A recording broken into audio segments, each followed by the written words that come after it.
Welcome back to Gridlocked, everyone. We're back with episode 3 at this point, where in the last 2 episodes we talked about the basics of the tournament and how matches work, and today it is time to talk about the teams.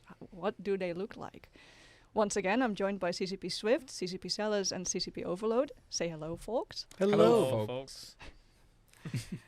Too literal, but thanks, I guess.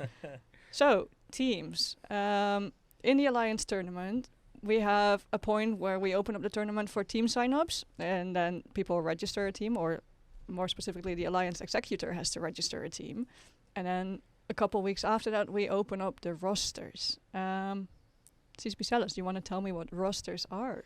Yeah, so it's, as you say, the Alliance exec is the one that registers the Alliance to participate in the tournament.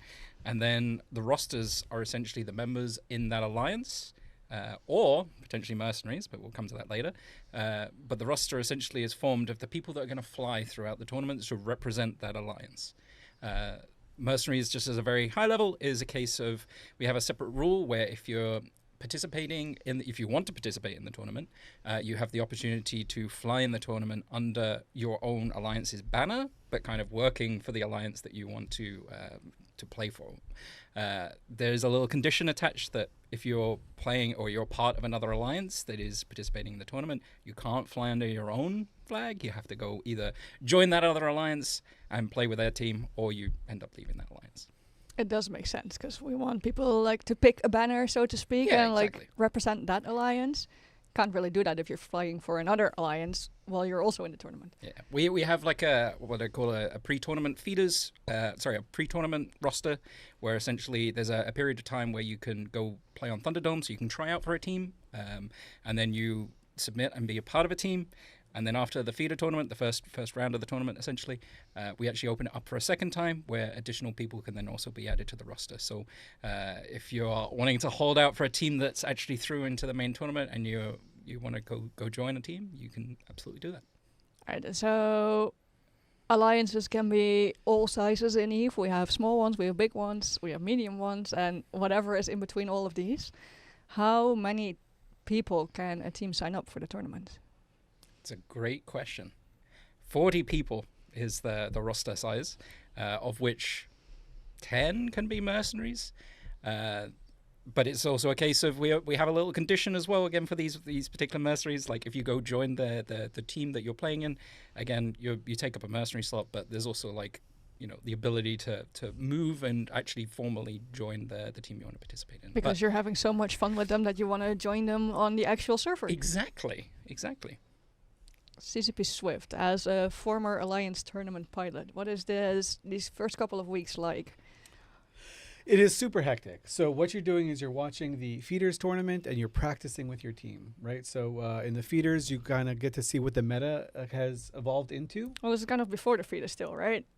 This first roster. Gotcha. Okay. Yeah. So you mean not before the main tournament, but before the No, feeders. I'm wondering, like, if you are a pilot in a team and you want to fly for the tournament, you're on Thunderdome, you're practicing with a team, how stressful is it to be potentially included in that 40 people who are allowed to be on the team? So it is a wonderful experience. Don't let what I'm about to say next dissuade you from playing in the Alliance tournament. But it is some of the most stressful flying that you can do, because it's like a very, very competitive just atmosphere. So you really just test a lot of teams. Your theory crafters come up with team comps that we already talked about before, and we'll talk about a little bit more later. And then you kind of test to see which ones perform well against the other teams, which means if you're flying in an Alliance tournament and you're helping practice, there's someone that always loses, or like one side that always loses. And it can be very, very frustrating to like be put in a losing situation every single time and have to compete and just being like, oh, I know I'm going to lose, but I have to do it just to make sure that this goes the way that I think it does. And it doesn't always. And that's why these teams practice. They want to get as much data as they can, so they can figure out what teams are good against what other teams, if what they theory crafted can actually be executed. Sometimes these theory crafters, they go nuts. They're like, well, all you have to do is execute these like very, very specific MJD runs, always be perfectly aligned, never make a mistake, and then theoretically we'll always win. but that's not exactly going to happen. Theory is nice, practice is not. Yeah, EVE Online pilots and everyone in general is a mistake machine. So everyone, screws up a little bit, but you just want to kind of build comfort with a certain team, build comfort with the pilots, build comfort in that role that you have, and then just like grind. You'll either compete against your own alliance or compete in skirmishes against other alliances as well to help flesh out your comps. It sounds like a perfect segue into our next topic, where I kind of want to talk about, before we actively play in matches, like there's different people on the teams that have different types of roles. You already mentioned the theory crafter. We obviously have a team manager. CCP's Overload. Can you enlighten us a bit about what these roles are and what these people do? Yeah, so at the top you have your captain and usually a co-captain as well. That's just in case for some reason or other we can't get hold of the captain. The co-captain can make the same decisions, but usually we go for the captain first. Then you'll have usually a kind of hierarchy within the team. It's pretty common that you have sort of like the main theory crafters, the main logistics pilot, the main... Sorry, I just have to correct you here. Just in case the IGC can't get hold of somebody. That's correct. All right, Bit yes. of revenge there. Thank you. Theory crafter, you maybe have most teams will have a dedicated logistics pilot. You'll have people who are designated to fly battleships. You'll have people who are designated to fly frigates. You'll have sort of people who are going to be the target callers. Some people are going to be like the E-War sort of captains and things like that. So you can get into quite a lot of granularity. And where the roles kind of differentiate is the captain is the leader of the team. Simple as that. They might not necessarily even have the most important job in flying, but they're the one that's leading the team, usually organizing practices, that kind of stuff. The theory crafters usually is a small cohort within the team. They spend a lot of time just living in Python and spreadsheets and making numbers add up to 200 and then figuring out new and interesting ways to do it without getting sucked too far down the theory crafting rabbit hole and turning up being like, yes, we should fly maelstroms. It will work this time. Spoiler alert. It won't work. Yeah. It won't work. And then someone like a logistics pilot is probably the singular most important ship in most comps is your logistics cruiser. You want someone who basically just does that. You don't want someone to be like, oh, I'll do it today. You want someone who practices in that, knows how to fly it, knows how to survive in it, knows how to get all the reps on the right people at the right time.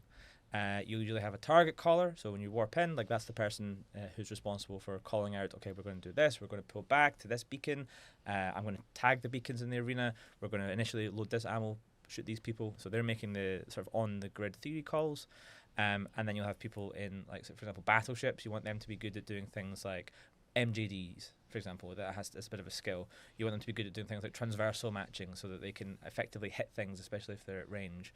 Then you'll have other people in frigates, which are sometimes even more skill intensive, especially if it's something like a hyena, where you're so squishy and light, but you are so powerful with your long range webs and paints that you are got so much control. You need to make sure that you're in range, but also not too far in that you get blapped or caught, because you'll die before the logistics can save you. And you sort of divvy up this labor allocation across all the people. And you'll have some people who practice mostly in the smaller ships, some in larger ones. You'll have some sort of reserve pilots who will fit into your training. Like if your battlecruiser pilots aren't there today for one reason or another, maybe one of the reserve pilots will just take that, because they're not probably going to be flying in the main matches, but they're there to help out in training and be scrim partners. So you can think of any sport at almost any level and think how many ways you can sort of, split things up, and that's essentially the same thing that happens in tournament teams. Of course, having said all this, you don't have to do that. You can just do it however you want. You can turn up and agree all to rush in, and someone else can be the logistics pilot today. It's also totally valid. Yeah, that's the thing.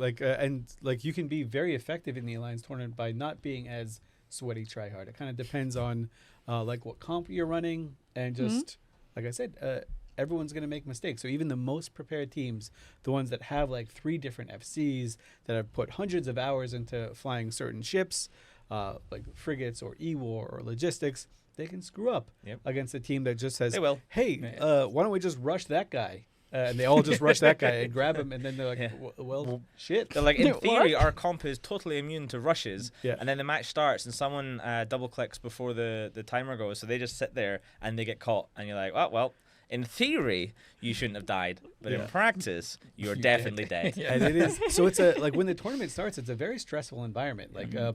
You hear people talk about the PvP shakes quite a bit, in regular combat on Tranquility. Once you put a lot of effort and a lot of time into just PvPing in a certain ship, the PvP shakes kind of go away. But if that happens to you, then enter the Alliance tournament and you'll get them right back. Yes. I personally remember my hands getting just like disturbingly sweaty. Yeah. And I just like I don't even want to touch my keyboard or mouse. I just like kind of sit there and wait till the timer starts counting down. Then I'm like, And then your hand slips and you're dead. yeah, Pretty much. I mean, that happened to me in a match years ago where I had the full shaky hands, and I was like, okay, the match is about to start. I can get away with clicking things first to be really sure that I'm not hitting the wrong keys. I'm just going to click my guns. So I was like, Oh yeah. no! And I clicked the guns, but my shaky hands accidentally clicked the unstack all button. Oh, So they went, no. I was like, ah! And then the match just started. Panic. And I was panicked, so I turned them all on individually, and then realized you can't overheat them all at the same time now. So I was like, I was like, oh god! I mean, like, you can overheat your whole rack. but I forgot that was there. I was The too busy tiny little panicking. button, yeah. So I was like clicking the little tiny button on every single one, and then of course I had to reload all of them, like to change ammo. It was a disaster. We won the match somehow. Did you survive? Yeah, I did. I still have that ship actually. It's sitting in that was in the Mar Championship. It was a autocannon Mauler, and I also, when I went to reload all the guns, I realized I didn't bring any spare ammo, and I finished with like 2 shots left on all the guns. Wow. Yeah, Never to be flown again. This is Yeah. now a relic of the tournament. pretty much. And it was because not only do you get these sort of like shakes in the match, you get it on the run up. Like you're getting ready. Everyone's getting in their ship. You're checking everything. You're checking you've got the right ship. Everyone's on the right thing. They've got all the scripts. I was checking everyone's like ammo. I was checking everyone's scripts. I was the captain, so I was making sure everyone had everything ready. Everyone had the right pods, all that stuff.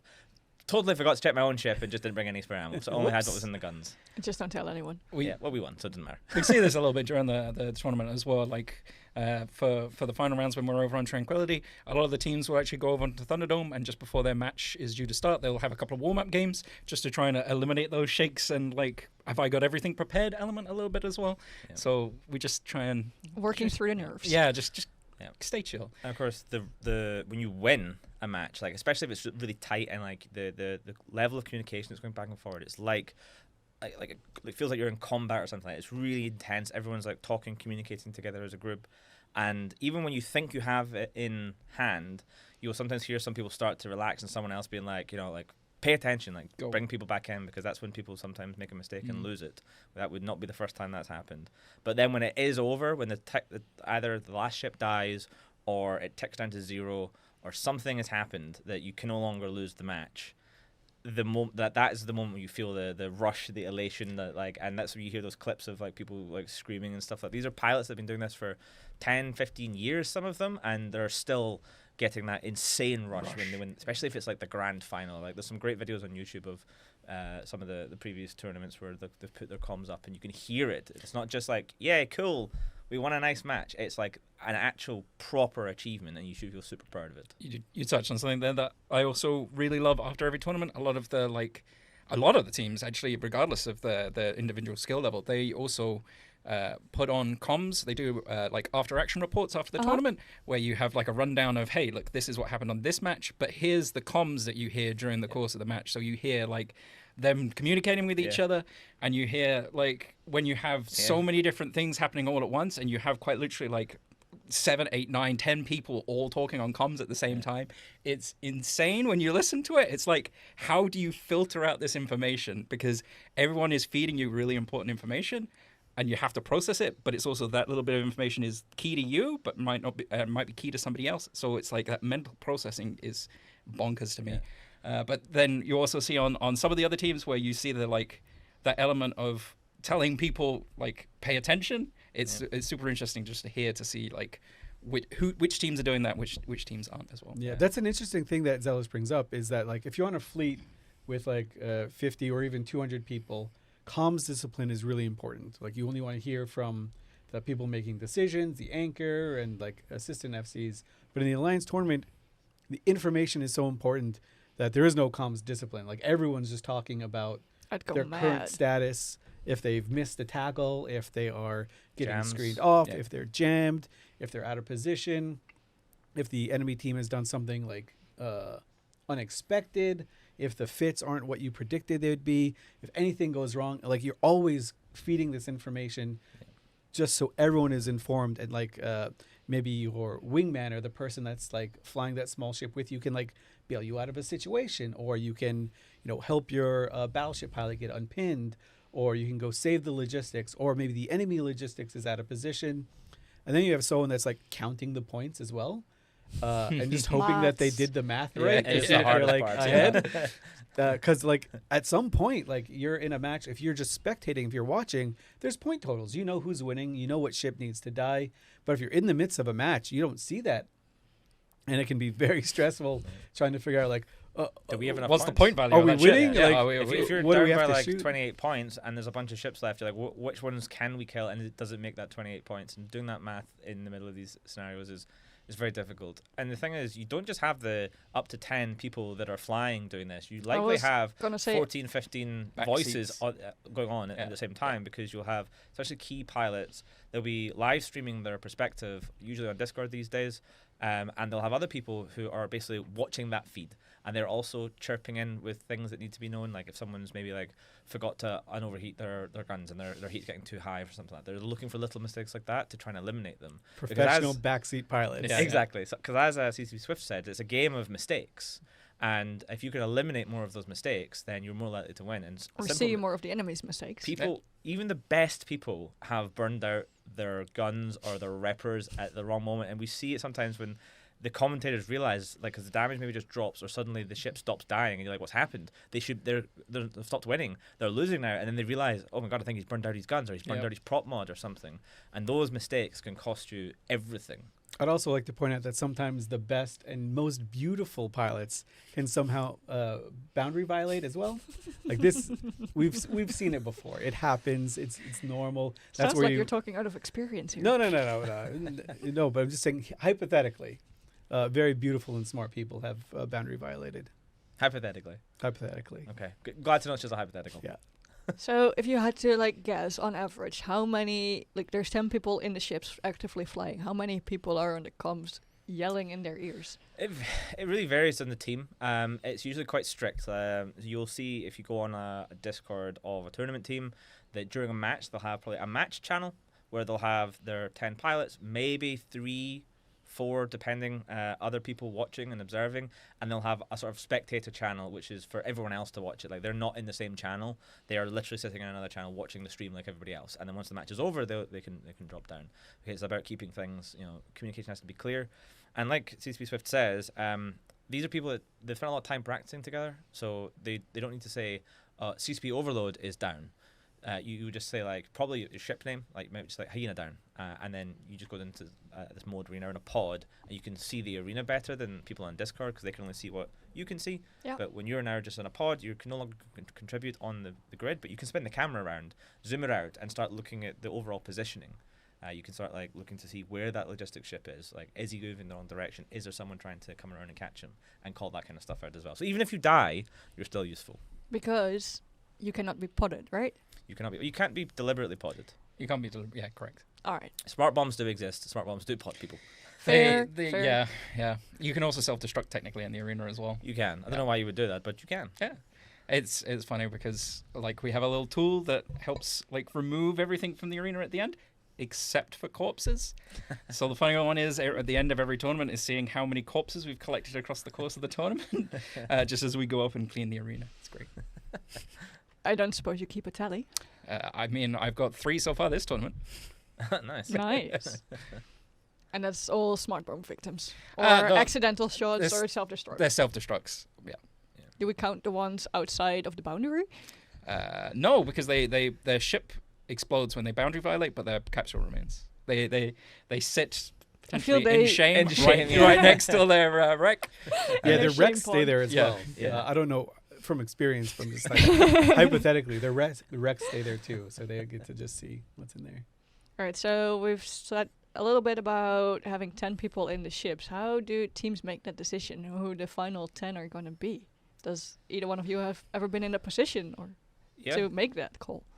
Yeah, I mean, usually it's not a sort of last minute decision. It's not like lining up and picking teams. It's not like what's it called?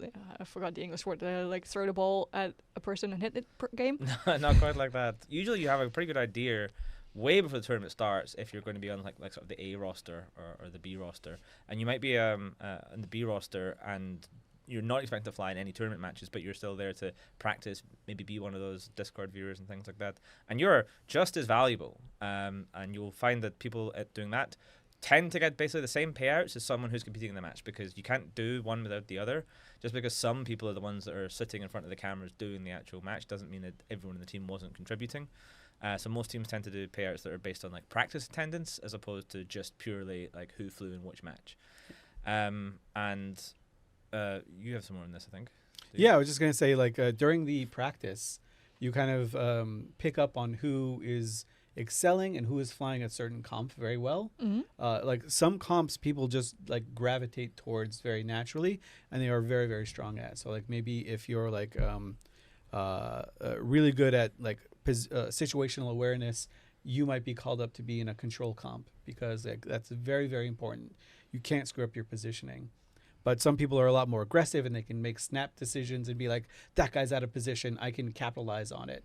And like you will see these traits and behaviors emerge during the practice. So this is something that captains take note of while teams are practicing, to see who is really good at a certain play style. Not only the role of the ship, but the play style for the comp as well. And so the captain will have an idea of what team they're going to fly in a certain match, assuming the bands and picks kind of line up the way they want. And then they'll start picking from the list of pilots, like, I want you, and you. Because we're going to fly this, and you guys have the most experience flying this, or you guys have the best like relationship, and it just seems very natural. You don't have to communicate, you just like kind of intuitively know where you're supposed to be, who needs help, et cetera, et cetera. Yeah. And a sign of a good team is teams that put their egos aside. Like some people like want to demand that they fly. You see quite often, like in less experienced teams, the captain tends to put themselves in a very important ship, and also try and do things like target calling, and it can really overload like basically one person. That there's just too much to do. Good teams will divvy it up, including potentially even sidelining themselves. The one team I can kind of talk from with experience, because I was part of it, would be the Volta team, where Starfleet Commander used to be the main logistics pilot. Great logistics pilot, won plenty of matches as logistics pilot, and then Reload started playing with the Volta team, and Reload just was basically specializing in doing this and became a better logistics pilot. No shade on Starfleet, he's one of our commentators this year. Still very good, but Reload was better, so Starfleet put him in a logistics cruiser and put himself into other things. But if it was, say, 2 logistics frigates, it's quite often you see Starfleet and Reload flying together, because they just had the most experience. He also doesn't tend to do most of the target calling. He has people like Annie Gaudet and Theronth Valarax, who are on grid as well. Another one of our commentators this year, Theronth, who can basically do that part. So although he is the sort of the leader of the team in theory, he's like delegating all these different things out as areas of responsibility to people that you have to acknowledge as yourself are better at it than you may be. Even though he's very, very good at all these things, by sort of taking the ego out of it and making other people take these things, then everyone can excel even further. Yeah, that's a really important trait to have, right? To just be able to have the wherewithal to say, like, this person's better. This person can make the target calling more effective than I can. I need to focus on other things, like the composition of the team, the type of comp that we're going to fly, the picks and bans, maybe even making sure that logistics happen. I was never like a particularly skilled pilot in the Alliance tournament, but I was really good at making like decisions. So I often would be in a ship that couldn't really move. It was just a link ship. Sit still. Harder to boundary if you don't move. Exactly. And I would just kind of like observe what's going on around the battlefield, and just be like, hey, we have to do this, or like things aren't going the right way for us. We have to be able to pivot a little bit, make sure that one of my favorite things to do was to like decide which target is going to get jammed by which E-War module, because you actually like specifically, while you're like in the 20 seconds you're waiting, 30 seconds you're waiting, you will actually say like this module on this person, and you allocate a specific module to a specific enemy ship. And that's like very stressful, but very fun to do. I am amazed, but if we look at it from like the viewer's perspective, we're watching this stream, we can't really see who the target caller is, because that's just, happening in voice chat. Yeah. Are there any roles we can like see on the field that we might be able to recognize if we're watching? The easiest one to look out for is logistics cruisers specifically. logistics frigates also, but cruisers are just easier to see and watch. When you have one of them on field, they're such a huge point investment. They're usually so critical and important to the team's victory. And usually it's one of the more individual skilled pilots that's flying it. It's always good to watch the positioning, how they're like managing their tank, for example. And the other ones to look out for are things like a hyena is a great example because it has to be very mobile. Its positioning is super important. So small, fast ships that aren't with the main blob and important ships that have to stay safe are the ones to watch.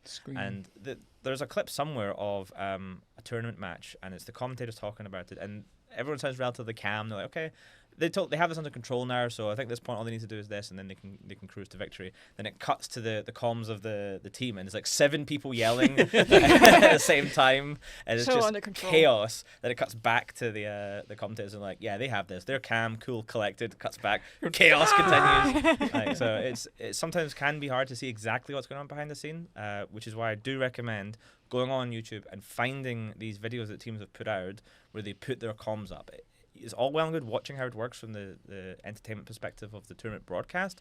But if you really want to understand what it's like, go check out those videos. They are a phenomenal resource. Yeah, I was going to say screening, which is kind of what you touched on there with the smaller ships, is one of the ones I always find super interesting, which is essentially the principle of like the enemy team wants to engage and they want to use a particular ship, so they're sending a particular ship in, whereas it would then be your responsibility to make sure they can't do that. But it's also a case of the ship that you're in is usually small, mobile, and capable of like intercepting that essentially. But the challenge there is normally making sure you don't die in the process of doing your task, which is where the real skill of a pilot comes in, because you have to achieve what you want to achieve in a way and fly in a particular style where you're just not going to get hit. And one of the crazy things is like when people execute at like the highest level and do everything right, it looks so seamless. Yeah. It looks like the easiest match you've ever seen. But in reality, like everyone is just like giga try hard, trying absolutely the hardest that they can in order to execute for their team and stuff. Yeah, because you don't want to be the one that loses it for your team. Like if you make that mistake and like burn the wrong direction and get out of position and caught, and that's the thing that loses it. Like you feel terrible. Yeah. Like it's not just like you got beaten by the other team, it's you lost the match for your team, and that feels awful.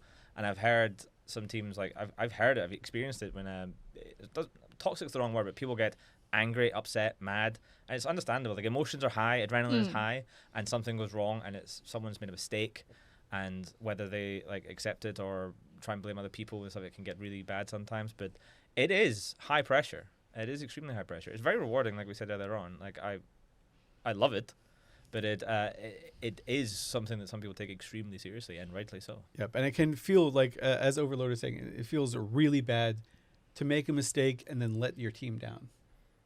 Yeah, it's like one of the worst feel. Generally speaking, your team will just be like, "It's okay, don't worry about it. We'll get it on the next match," because it's a double elimination tournament, right? But that just like it eats at you a little bit, and you just feel absolutely terrible that you know exactly how many hours everyone has put in to try and do this, and you feel like you've let them down.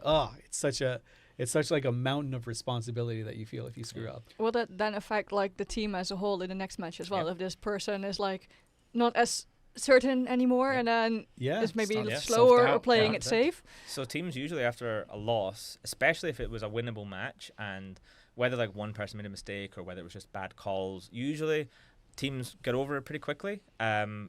They'll sort of be like try to analyze why they lost so they don't do it again. But it is hard to avoid being tilted, and sometimes everyone's like, okay, just take 20 minutes, go away, come back, and then they try and like just have to move on. You have to put it behind you. This gets really hard when you get to the pointy end of the tournament, because the gaps between the matches can really reduce. You don't So have the you don't 20 have the minutes to step time. away. You like literally as soon as you've just screwed up something badly and you've lost an important match, and then before you've even basically been teleported back to station to start the next one, you already have refs asking for your bans. Like, so you just have to just drop and move on. Under high pressure, diamonds are formed. Yeah, That's the phrase I like to use for that. It does get pretty intense. It's Yeah. intense. Yeah. Also, pillows get screamed into. I was going to say one of the other ones that those kind of roles we were talking about before that kind of gets formed a little bit out of this as well that I was thinking about was there's also sometimes like a fitting manager behind the scene who's like prepping ships for the next matches, because sometimes I've also seen in the past where someone's bought the wrong size prop mod, so like they've fitted the ship themselves in a panic where they've just like assembled it quickly and then realized that, hey, I'm flying a cruiser, but I put a frigate-sized prop mod on my ship. They press the button, they're like, why aren't I joining the rest of the fleet? Yeah. So it's one of those ones, another one of those little behind-the-scenes roles that is super important. Yeah, making sure everyone's got the implants they need, Yep. the ammo that they have, nanite paste for those insane people that decide to not only overheat but then repair their mod. Oh, jeez. I've done that in the tournament. I mean, better to repair it than to burn them out, right? Yeah, Yeah. just don't overheat. Like it's There's one of the things How I else love. do you kill someone? it's safe. I think one of the things I love the most is when someone is dying and they get their like XLASB reload off because it takes so long to do it, and they're like, and they're about to die, and then just suddenly you see the shield, Never mind. and you're like, hey, they've done it. What absolute heroes! Because deciding when to do it, because if you have 3 charges left, you're like, I'm not being shot at right now, but if they start shooting at me But if I immediately need after to I do this, reload, I'm yeah. really screwed. So sometimes you'll like the target caller might call out to reload them if you're off, but sometimes they might say don't, and you're like, what's this guy? No reload, and then you get it off and you're the hero. But yeah, it might be in You'll trouble. still get yelled at. Yes, We've seen it a bunch of times as well where like ship's entire armor is gone and then like they're down to like 5% hull and then they get their reload off and there's like full shield. I'm fine. Everything is fine. It's beautiful. I'm not dying Yeah, here I'm not today. dying. Not today. yeah, exactly. So if we're like stay on the roles for a little bit, but take a slight detour into compositions. We're not going to go all the way in. We'll do that sometime next week, I think. If we had to pick, like, say, the 3 top comps that we've seen in the past few tournaments, what would they be, and how can we? Eventually, we'll get there. How do we see these different roles that we've discussed, like in that specific composition, and how can we start recognizing them? So I guess it depends how much detail you want to go into, but you can probably stick things into a couple of big generalized buckets. One of them being rush comps. They're the simplest. You just approach F1, hope for the best, and try and catch your enemy, and just you have short range, high damage stuff, and you're hopefully relatively mobile. Like Galente Rush was a classic one for a long time because you'd be hull tanked, you'd be pretty fast. Mimitar Rush, similar, you can be fast, do a lot of damage, and just like punch people in the face. But if they like run away or put their hand out and hold you back and you just start swinging ineffectively, rush comps can be dismantled pretty easily. So they're easy to spot as well. If the match starts and one team is right in the middle of the field, first of all, big clue, and then they immediately start approaching it as fast as they can the other team, that's a rush comp. So we'll see DPS roles in this comp. Yes. What else will we see? Probably not logistics. Usually, if you last long enough for that to matter, it's not going to win. You'll probably see some long-range control, things like webs, slow things down so you can get your rush on top of them. You might see some jams if you're an absolute monster and you try and just really annoy people. Those are probably the key ones for rush. It's not a particularly complex comp. Yeah. All right, and now to like explain it to me like I'm 5, what type of ships am I looking for in this comp?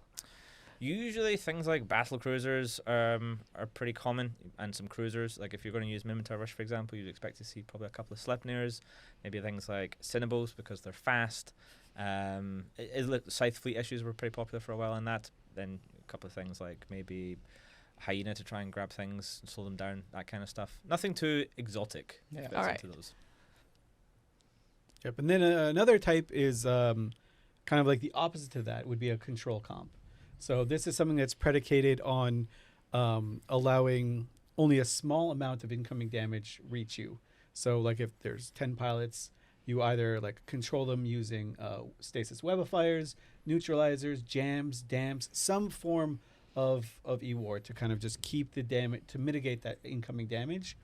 And then you generally will see a lot of screening ships, a lot of E-War ships, things like the Celestis and Blackbird and Sentinel and Arbitrator in some cases, depending on how bans work out. Again, hyenas you'll see a lot of. And here you'll also see logistics pilots because you'll want to have like a good amount of sustain in order to kind of withstand the onslaught. And again, you just want like to let 1 or 2 ships in and then you kind of kill them, keep the other ones controlled, and then let another one through and kill them real slowly. It's not a very high damage thing, but it can be very, very, very effective. Would these like warp in at range then, and instead of like going right to the middle of the arena? Yeah, exactly. So you can warp into the arena at anywhere between 0 and 50 kilometers. So they'll generally come in at 50 kilometers. And these setups aren't going to really rush in either. Like at the start of the match, you'll see them kind of pull back. They may even start pulling back towards a micro jump drive beacon or in the same direction, just to, again, just keep control over the enemy team. It's worth noting that control comps heavily favor armor, simply because most control modules that you would use fit into your mid slots. So if you're a shield tank control comp, you kind of have to start sacrificing one or the other. And usually a control comp, you'll see in the UI, the control bar will just be maxed. Full girth, it will be chunky. Everything, you'll see things like you'll see like zero gun Balgorns sometimes, for example, because they're just full engine neutralizers and Nosferatus. They're not even there to do DPS. They're just there to do long range webs and control things with energy neutralization. You do see some shield control comps. It's just not as common, of course. And back in the olden days of like 2018, 19 or so, you would sometimes see, oddly, shield ships in armor control comps. The Jackdaw was popular because it has a buttload of mids, and you would just slap a bunch of tracking disruptors and stuff in there. With the rules change, that's obviously no longer possible. But it was very funny when it happened. Yeah. CCP Let's give us a third major bucket. The third major bucket. I mean, again, like Fly Killer and Kingslayer comps come to mind, which are a case of like somewhat opposite to each other, but it's essentially for Fly Killer ones, you normally, because of the way the points are distributed across the teams, sometimes it's a case of if you're like a very top-heavy team, you'll have essentially a counter comp to that, where you're designing to kill the highest point ships on the enemy team because you're less concerned about like the lower points on the enemy team. So just breaking it up here, top-heavy teams are ones that bring like loads of big ships? High value battleships, typically. Right. Yes. And then you have the Fly Killer is the opposite, where it's essentially you're trying to kill from the bottom up. So you're also then like picking away at all the other smaller point ships. Is generally the idea that you're trying to apply there. So you're just, the idea being is like killing the, say, 40 points worth of smaller ships gives you still that 40-point lead, because they still have to like try and figure out how they're going to take those points from your team, essentially. Because these smaller ships tend to be like Logi ships, or it can be an assortment of frigates, cruisers, destroyers. Again, these are all just generally lower point ships. They may be like unspecialized in the sense that they're not T2 ones. They may just be like run-of-the-mill regular ships, or they could even just be Navy variants, for example, as well, because they typically don't have the strongest tanks in the world. They normally pick away at the whatever's the easy picks on the enemy team. So how does, if like say your whole bottom half is wiped out, how does that influence like the remaining top half you have left? Do they like lose application, or what happens to them?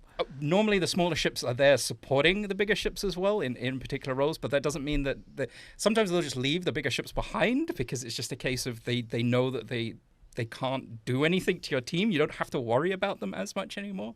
So it's just they're going for the points victory rather than trying to eliminate the whole entire enemy team.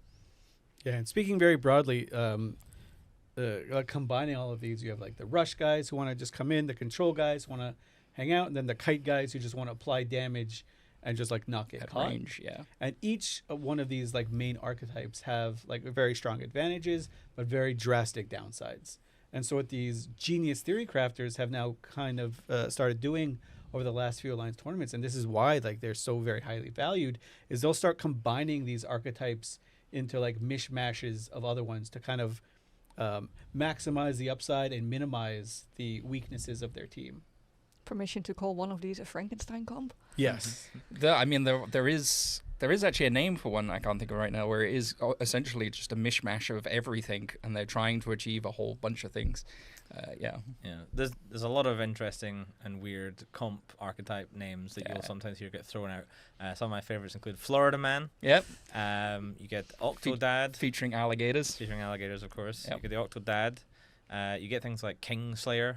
Just sounds cool. Yep. And some of them like kind of describe what they do. Kingslayer is designed to just dump a ton of damage into something important and hopefully punch through it, usually a logistics cruiser, before they can really do anything. So rapid heavy missile launchers into a logistics cruiser, blow it up before it can Help do out its anything else. buddies. Yeah. And then you can then safely reload all your front-loaded damage and then go again. Whereas Octodad is only called that because at the time there was 8 of the same ships in it, and then Florida Man's called that because it sounds funny, basically, because it's alligators, and everyone's like, "Well, that's Florida." Yep. Yeah. So that's it. Or my other favorite one that emerged this year, when you have a comp that has Dominic's is a potato salad. Yep. That was another great one I loved this Please year. explain why. The Dominic's are known as space potatoes, essentially. Yes. It's just a case of like, aha, you have bought. It looks like potato. Yeah. Yep, There exactly. is, there is look- another name for that comp, but I don't think it's safe for YouTube. Let's not go No. there. We'll stick to the triple potato salad. Yep. All right, more on these comps next week. For now, I wanted to talk a little bit about how someone can start the process of becoming part of a team. Say someone is watching this, they're super interested, and they want to eventually join an AT. How do they go about it? The easiest way is probably just to join an alliance that has a team and be like, "Hello, can I play?" It's as simple as that. If you want to get into the top teams, that's a bit harder. Usually, you have to kind of show. You can't just turn up at a tournament winning team, and be like, "Hello, I'd like to play as well." They'd be like, "Cool, Sure. no worries." Maybe- Cool, but not with us. Yeah. We yeah. have a couple of different ways of doing this now. Like for the Alliance tournament, we actually have, when I was talking about before, when we were talking about like the rosters formation at the very start, where we have like pre-season tryouts, we actually have a channel on Discord that opens up during the Alliance tournament specifically that's like, hey, if you're looking to join a team, post your details in here. And then it's just a case of get recruited by the team. You might come and try out. Maybe you're a good fit. Maybe you're not maybe you're not a good fit. It's just a case of just trying out for different teams. Maybe you're a spy. Maybe you're a spy. Maybe you're a Never spy. trust anyone. Another great way is actually through a lot of the other community tournaments that run throughout the course of the year as well. It just because the Alliance tournament isn't like currently active. If there's a community tournament on, a lot of the teams that participate in the Alliance tournament also participate in a lot of community tournaments where the rewards may not be quite so high, but it also just might be a good point to like, hey, I want to try out some new people. Let's give them a go. Yep. I mean, the captain of last year's winning team, the Tuskers, Mirachiv, he started with I believe just the 5v5 tournament player run one. Mhm. And his whole shtick at the time was making garbage comps, but the first letter of every ship spelled a word. And yet somehow he's now won an alliance tournament. Make that make sense. I mean, I just love that aspect for people when it's like, I can't predict what this person is going to do. How do I deal with that? Which I think is a fantastic you don't. idea. Yeah, you exactly. pray and go for the best, right? It's just great out of the box thinking. Yeah. I think I do also want to mention Eve Rookies here because they have a team, but they're not actively flying in the tournament, I believe. Yeah, Can that's you correct. elaborate? Yeah, so there was a couple of kind of new things that emerged after this tournament, well, during this tournament, I should say. For Eve Rookies, they're not actually fielding a team in the Alliance tournament, but they are participating in practices on Thunderdome. So they're essentially serving as like a universal practice partner for anybody that wants to go try out with them. So it's if you're just interested in tournaments and you just want to give it a go, you can go and try and join Eve Rookies, and then you get a general feel for tournament experience. The great kind of side effect of that is like if you're performing well on the Eve Rookies team, then one of the practice partners might be like, is that person available? Can you come join my team? Which is, I think, super cool. It was kind of it was a request actually at FanFest. They came and spoke to me, and it's like, can we do this? Is it against the rules? It's like you can just apply for an account on Thunderdome to help participate in the tournament. There's no requirement for you to like go join the tournament server for you to actually participate in the tournament. So they tried it out, and it's worked really, really well. The other thing that kind of emerged this year as well, there was a mercenary corporation that kind of ended up getting formed, specifically where like a bunch of different mercs had come from this one specific corporation, but they'd actually had a couple of people in different teams. It's just a case of like, okay, it feels like the evolution from what Eve Rookies are doing. Is like, I've now evolved into a point where I feel like I'm a capable pilot. I'm now going to go represent myself in this other new mercenary team. And we talk a lot about, like, through this entire chat, we talked about, like, some of the very high-level stuff Mm-hmm. and how the top pilots perform and just how, like, very intense it can get. But it's important to remember they all started somewhere. At some point, they all had their very first match. They made terrible mistakes, and they were just bad. speaking from personal experience, fit the wrong modules, jammed the wrong targets, died, forget ammo. Yeah, all of these things happen. So like if you're, don't be intimidated by the Alliance tournament. Yeah. Go in, convince your Alliance executor to like throw your hat in the ring. Even be a captain if you want. Like if no one else in your Alliance is willing to do this, but you know there are people that are interested, just say, I'll be the captain. I'm the captain now. Just like look the executor in the eye and just do that thing. Look at me. Yeah. Look at me. And just try it out and see what happens. The worst thing that can happen is you have fun. Oh no. Yeah, that's you die on a practice server and it costs you nothing. Oh gee golly whiz. How will I ever financially recover from this situation? Or you might just get like hopelessly addicted to it, like I did, and like thousands of other pilots have, and they go on in that pursuit of trying to be like a little bit better, trying to just understand the game a little bit more, trying to understand like how the tournament develops over the year and how you can contribute to it. All right, so that's a very great tip to the pilots. Do we have like any last minute skill tips of stuff they should maybe train before they start into this, or do we just send it and try it? Have a towel next to your keyboard for wiping their sweaty hands. Have plenty of hydration. Or you're talking in-game skills. Well, I guess life skills matter too. Yeah. Go to the toilet in plenty of time before the match. Don't wait it too long. I remember one year, I think it was Alliance Tournament 17, we reached out to the captain at the start of the match, opened the conversation with him, like say, hello, like, okay, I'm here, can you give me your bans for the next match? And it's like, nothing. And it's like, hello, are you there? Quite literally 15 minutes later, like, okay, well, unfortunately, you've missed your window for your bans. And then responded, it's like, I was stuck in the bathroom. And so they just had no bans submitted for that round. Nerves Happens. very high. Yeah. But in terms of in-game skills, thermodynamics is probably one of the most important skills because that Heat management. helps you manage your heat, lets you like overheat for a little bit longer without like burning out your modules. Yeah. I think- Spec 5 for weapons. If you haven't done that, now's the time. Always good to have that extra couple of %. It can make a difference. Electronic Attack Frigates 5 is kind of like a weird skill to have as well, at least on TQ. But you train that and maybe you'll get to fly the Hyena or the Sentinel or something. I was going to go even more higher level. I think it's also just a case of find out what roles you're going to be playing and just fit your skills around that. Maybe find out what you like. Yeah. And then make that your role? Exactly. There's no point flying something you don't enjoy flying, so why get the skills for it? Like, fair enough. Yeah. All right, then I have one more topic for this chat, and that is a competition we're gonna be hosting over on Challenge. Drum rolls. Soft drum rolls, so the mics don't pick them up, I guess. CCP Sellers. This competition, can you talk us through it a bit? Yeah, so for the existing tournament community that is already aware of that this is something that we kind of open up, we actually have over on Challenge, which we'll drop the link to. This is not just the French pronunciation of the word challenge. It is actually called Challenge. Challenge. It's also, you'll actually find it on the Alliance Tournament website as well. If you navigate down the page, you'll see the brackets, but there's also a link to Challenge directly on there. But essentially, once you go onto Challenge, you can sign up for an account. You can run predictions, which is a super cool feature of Challenge, where essentially we now know the teams that are participating in the tournament and what games they start off with.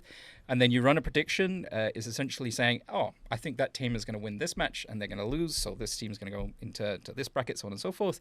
And it runs across the entirety of the tournament. You get varying points depending on how correct you are for each round of the tournament.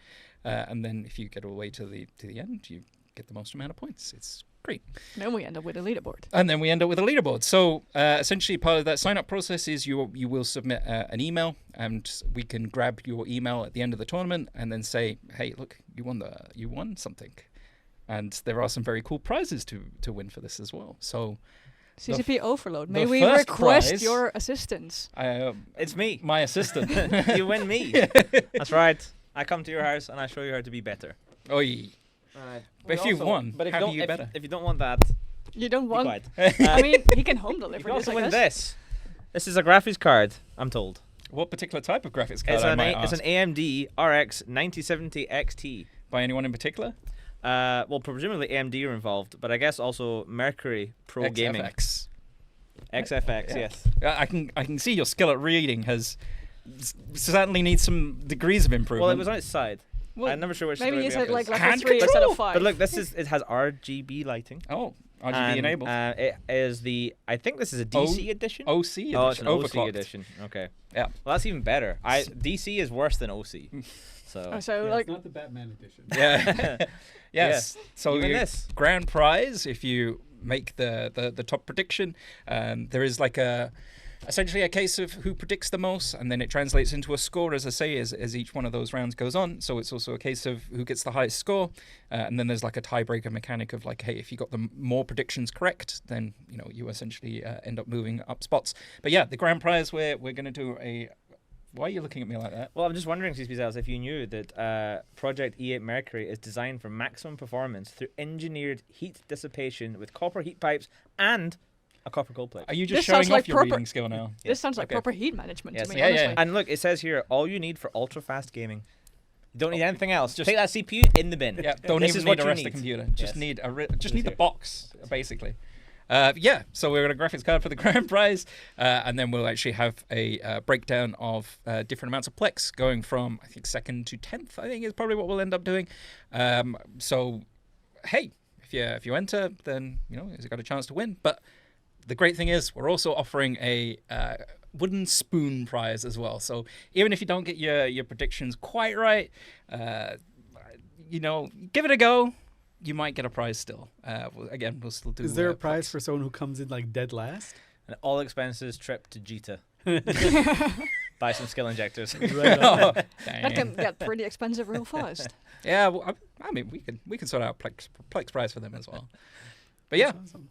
So Yeah. the fun part about this is you don't need to know any of these teams. You can just Just like guess. drag and drop and guess and just leave it Yeah. up to chance. Pick I the mean, team names you like the best. I mean, statistically, being dead last is just as difficult as being first. This is true. Because it's an A or B. It's still an question thing. achievement. You yeah. We have should to get a actively second get graphics every card. single one wrong. So the prize distribution should just be like a diamond. There you go. But yeah, we'll have the full details out on a news post next week. But it's also a case of the ability to start submitting predictions are available like as of this moment. If not like weeks before, it's been open for a little while now. So if you want to give it a go, give it a go. Get guessing. Get guessing. Yeah. All right, we predict. do have to give a massive shout out to AMD here for providing us with this Yes. prize. So thank you, AMD. Thank you, MD.